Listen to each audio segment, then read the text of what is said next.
అందరికీ శ్రీరామనవమి శుభాకాంక్షలు. మా ఇంటి దగ్గర పందిట్లో డాన్స్ ప్రోగ్రామ్స్ బాగా కండక్ట్ చేశారండి.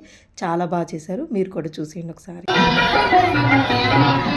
రఘుపతిని